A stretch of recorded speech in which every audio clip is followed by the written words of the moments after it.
Welcome back. Well, he might want to put a correction on this. For our retired diplomat, Reginald Dumas is heading a relief fund in aid of Haiti. The Medianet Haiti Relief Fund is what it's called. It's a collaborative effort between Mr. Dumas, Medianet Limited, a local NGO, Is There Another Cause, and the Trinidad Express newspapers. Well, to talk about that this morning, the Secretary of the Medianet Haiti Relief Fund, Kelvin Schoon, Avenel Hector Joseph, the representative from the NGO Is There Another Cause, and Mr. Dumas. Good morning to all of you. Good morning, sir. All right, well, let's start by talking about how it came about. Who wants to go with that?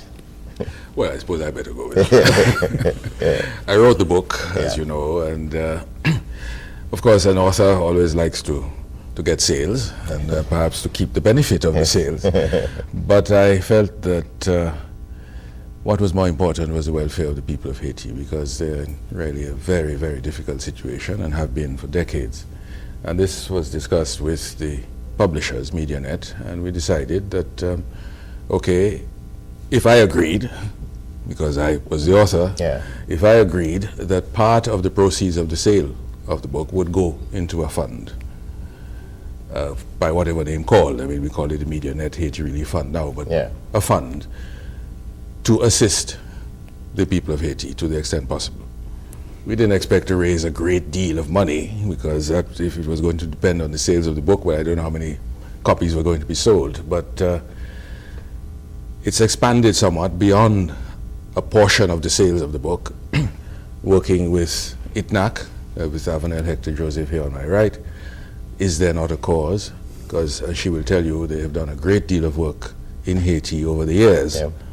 For the last several years, I've been to Haiti several times. 18 times in a couple of years, I understand. You speak any Creole now? Very little. Very little. I used to really buck up on it. All right, Mr. Schoon, as publishers of the book, then talk about your involvement now.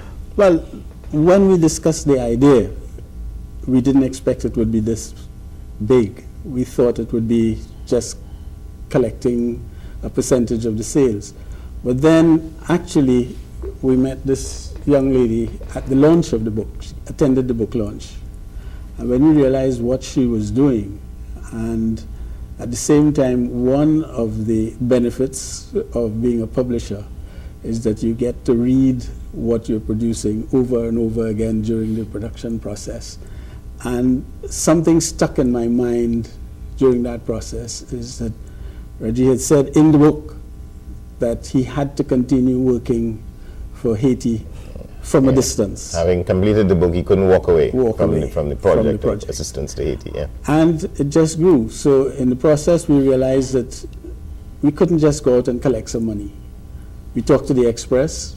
The Express willingly came on board, and we decided then that we would have to make it into a registered fund.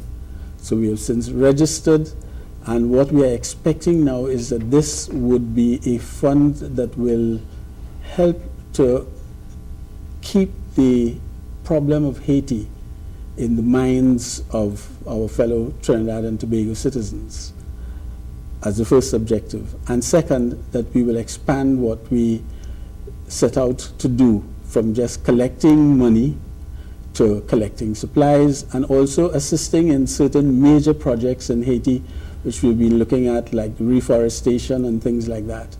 So we hope that it would grow and that we will attract many more people from Trinidad to think of Haiti, our CARICOM brothers and sisters.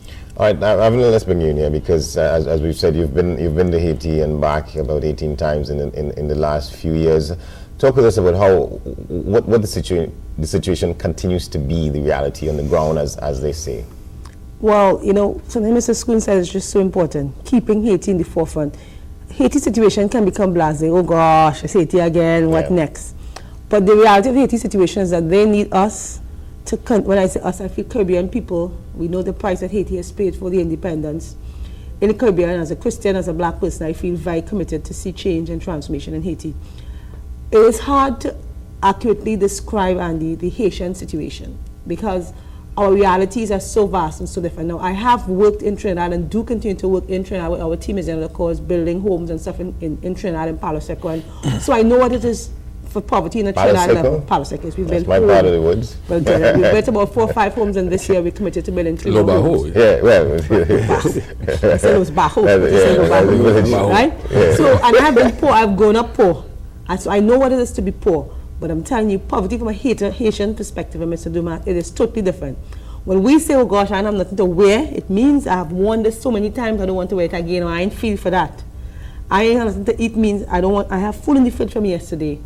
I don't feel to eat it, or I'm walking through town and I can't find nothing to eat. When a Haitian says I don't have anything to eat, it is a literal statement that they do not have anything to eat.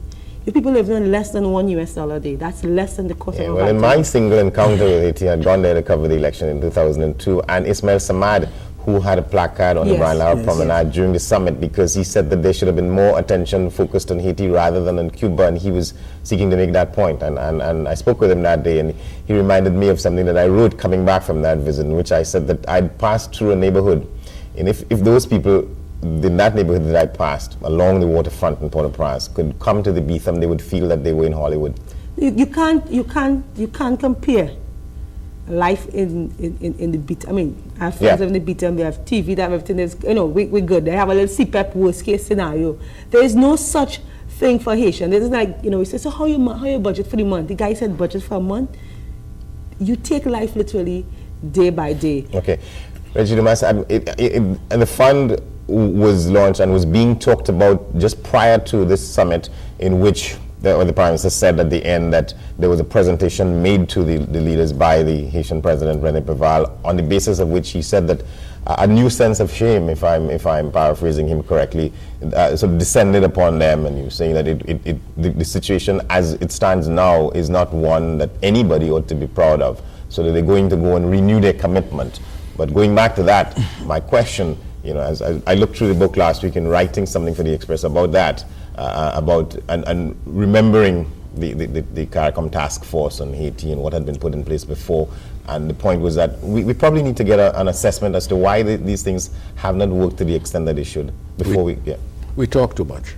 Yeah. We're very good at talk in the Caribbean, and in the hemisphere too, but especially in the Caribbean. Talk is action. We talk, therefore it has happened, which is nonsense. Yeah. You think there needs to be continued public pressure?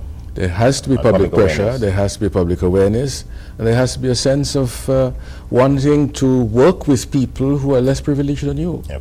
Well, there are some numbers, including a bank account number and telephone numbers for those people who want to get involved with this fund, at least, in this latest project for assistance from Trinidad and Tobago to Haiti. Can this thing be regionalized at all?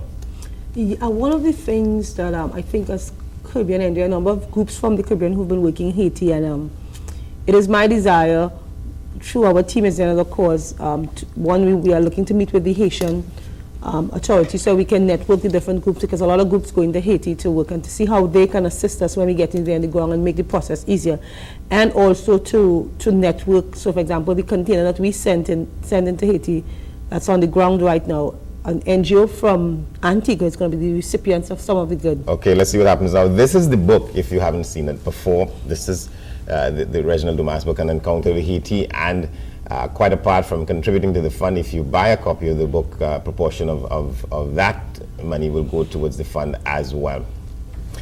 Andy, on the question of regionalism, I must mention that at our first meeting with the Express, General Manager pointed out that the Express is part of a regional group. Yes, One Caribbean Media. One Caribbean Media, and that he thought that after we've got it going, that they would want to expand it to the other media in the region. Good. As far north as Jamaica. We have to do more than just say, Haiti, I'm sorry.